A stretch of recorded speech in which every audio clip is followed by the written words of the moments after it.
En 50 ans, le nombre d'exploitations agricoles en France a été divisé par 4 et la surface agricole utilisée a diminué de 5 millions d'hectares.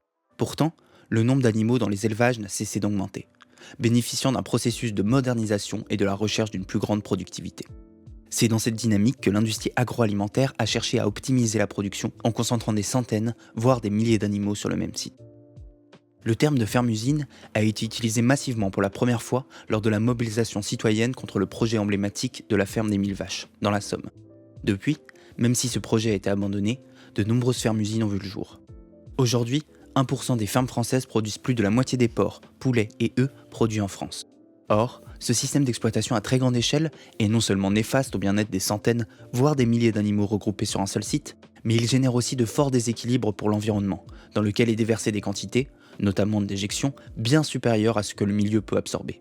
En avril 2018, 100 000 litres de lisier se sont déversés dans un cours d'eau du Finistère, entraînant une mortalité très importante des poissons et polluant la rivière sur 12 km. Les fermes-usines posent des problèmes sanitaires. Les élevages de plusieurs milliers de poules dégagent une forte quantité d'ammoniac, pouvant causer pathologies gastriques, maux de tête, de gorge et même cancer des yeux dans la population vivant à proximité.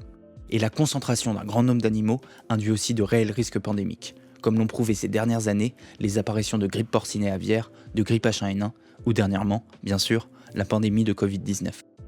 Par ailleurs, cette logique industrielle détruit des emplois. Le nombre d'agriculteurs a été divisé par 4 en 50 ans.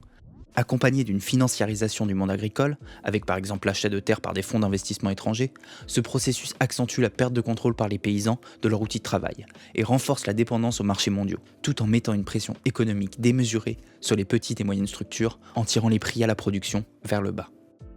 De plus, la qualité de l'alimentation produite dans ces fermes-usines n'est pas à la hauteur des attentes des citoyens. La forte concentration d'animaux, l'usage important d'intrants et d'antibiotiques diminue la qualité nutritionnelle et sanitaire de la production. Ces installations sont des aberrations que certains exemples étrangers illustrent avec force. Je pense ici aux presque 900 000 porcs élevés en Chine, dans un immeuble de 7 à 13 étages, dans un environnement complètement fermé. 30 000 truies sur 11 hectares qui produisent jusqu'à 840 000 porcelets par an. Est-ce qu'on peut vraiment considérer que c'est l'avenir de l'élevage et l'objectif pour nourrir la population mondiale? Bon, si on revient plus près de chez nous, les projets de ce type-là, il n'en existe pas encore. En revanche, mes chers collègues, nous avons en tête la ferme des 1000 vaches qui n'avait pas accès au pâturage dans la Somme. Et actuellement, dans un petit village du Pas-de-Calais, une exploitation industrielle va bientôt héberger 825 000 poulets de chair. Donc je considère que ces fermes-usines ont plusieurs points communs qui permettent d'en formuler une définition. Leur modèle repose sur un mode de production calqué sur celui de l'industrie, caractérisé par d'abord la forte concentration d'animaux dans un espace limité, la claustration des animaux, la standardisation génétique destinée à permettre un accroissement de la productivité, la spécialisation des élevages, et après, il y a tout l'aspect financiarisation des structures.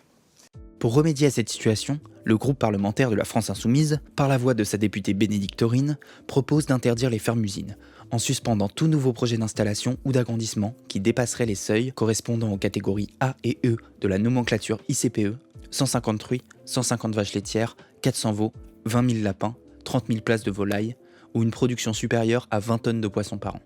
Cette loi renforce les moyens humains et financiers des services d'inspection des exploitations d'élevage, permettant ainsi des contrôles plus réguliers dans les exploitations.